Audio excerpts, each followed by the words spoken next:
It's not that I'm more gifted than anybody else. It's this desire. I did it because I wanted to know. Because I'm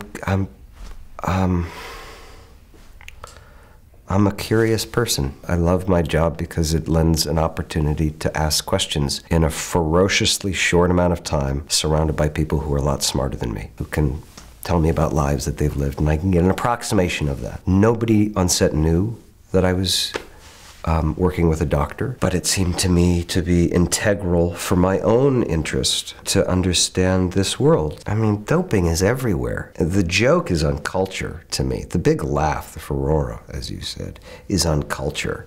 We wanted Lance Armstrong as much as Lance Armstrong wanted us. We created a hero, and we pulled him down, and we're great at that. There's been doping before Lance Armstrong. There's been doping at the beginning of the Tour de France, and there will always be doping in various ways. What's most interesting to me is what's going on right now in Zurich. The governing bodies that are complicit with the athletes to protect their empires, that's interesting to me.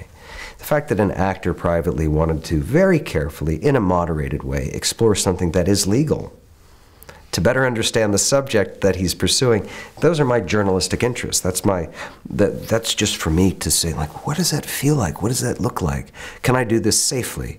So it was a calculated risk, and I took it, and I do it again, and I don't recommend it. Mentally, it's not a mental drug so much. I mean, or the program that I was on. Mostly, it's that you feel better because the drugs work.